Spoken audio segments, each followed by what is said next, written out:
In the vast and unforgiving theater of the American Old West, where myths are forged as much by bullets as by pens, few names resonate with as much force and contradiction as his. A name that is more of a ghost than an identity. Billy the Kid. For some, a psychopathic killer, an outlaw with a quick trigger finger. For others, a romantic rebel, a young man betrayed by the system, fighting for survival in a world that denied him any chance. The truth, as always, lies in the dark interstices between legend and police records.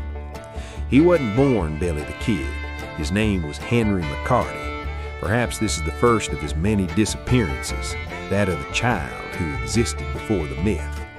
Probably born in 1859 in the filth of New York, or perhaps in the Midwest, his life began shrouded in the same fog that would surround his death. The son of poor Irish immigrants, the boy Henry knew loss and displacement early on. His father disappeared. His mother, Catherine, struggled to raise Henry and his older brother. Hope had a name, New Mexico. The family followed the flow of migration westward, seeking a new start in Santa Fe and then in Silver City. His mother, Catherine, remarried, and Henry gained a temporary surname, Antrim. But tragedy was relentless. In 1874, Catherine died of tuberculosis. Henry McCarty Antrim, only 14 years old, was orphaned and utterly alone in the world. This is the crucial moment, the crack in the road. A skinny teenager with light eyes and light brown hair, looking younger than he really was. With no family and no guidance, his world was limited to the dusty streets of Silver City. His first recorded crime was not murder, but theft. Clothes from a laundromat, a desperate act by a boy who was cold. It was enough. The law caught up with him. He fled, and Henry McCarty, the boy, ceased to exist. In his place, aliases emerged. The Kid Antrim, William H. Bonney. The Kid began his wandering journey.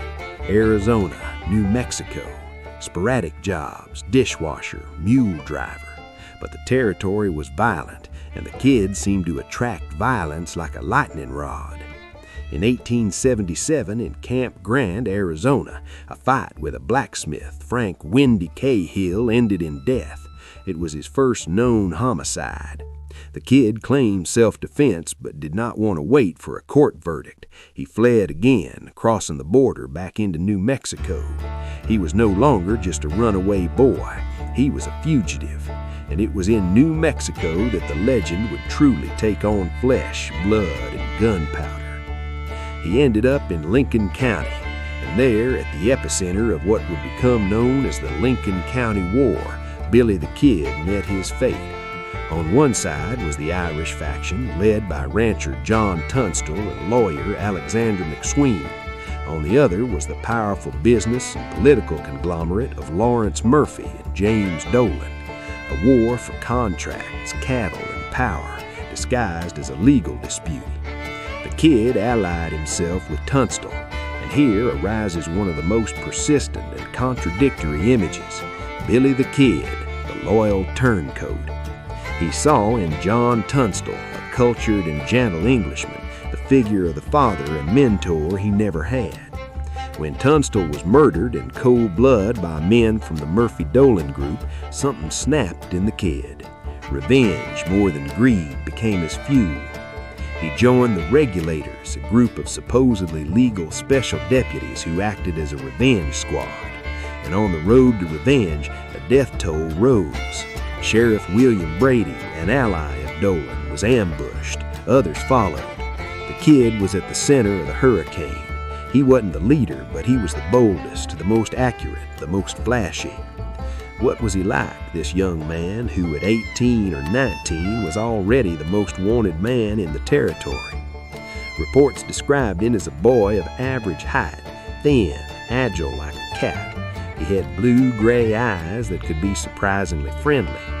He had an easy smile, almost childlike, that contrasted sharply with his reputation. He was charming, a good dancer, and well-mannered when he wanted to be. He spoke passable Spanish, which earned him sympathy among Mexican communities. Paradoxically, he was described as kind to the elderly and children. But there was another side to him, an explosive temper, a fierce loyalty that justified any violence, and sub all, a supernatural skill with a revolver. He didn't shoot with his arm outstretched like in classic duels. He drew and fired from hip height with a fluid and deadly quick movement. It was a street fighting style, practical and terribly efficient. The Lincoln County War ended in a bloodshed and fire with the siege and burning of McSween's house. The kid narrowly escaped. Without the regulator's cause, he returned to what seemed to be his only destiny, life as an outlaw. He formed a small gang, the Boys, and began to devote himself to stealing cattle and horses, mainly from powerful businessman John Chisholm, whom he accused of having denied him the payment promised during the war. Now he was officially an outlaw, and the new sheriff of Lincoln County, Pat Garrett, a former cowboy and, according to some rumors, a former friend of the kid, had a mission to hunt him down. The chase lasted for months. Garrett, methodical and determined, was the opposite of the impulsive and erratic kid.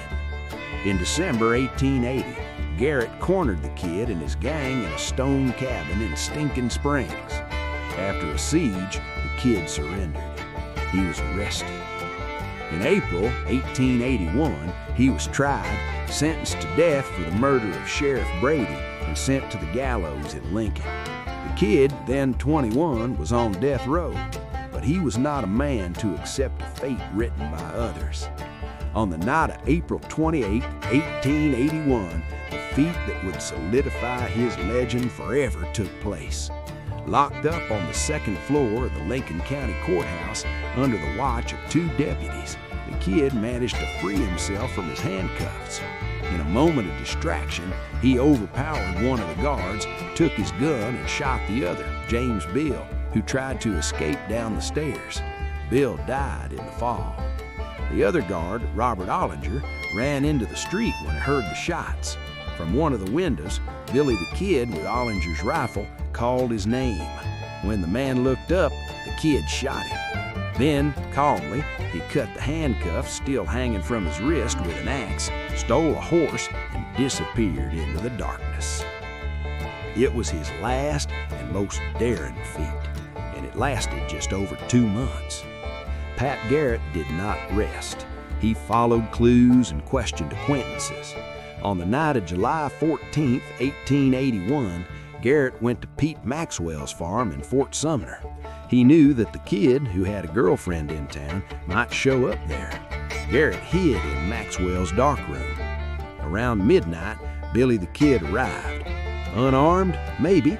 With a knife? Probably. He entered Pete Maxwell's room in the dark to ask about dried meat.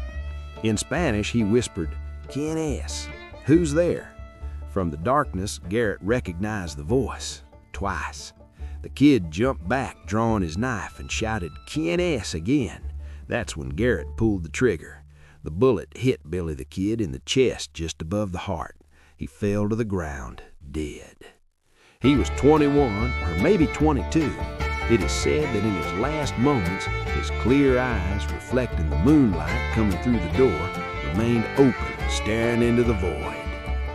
Billy the Kid died that night, but his legend was just beginning. Pat Garrett would write a book trying to define the narrative.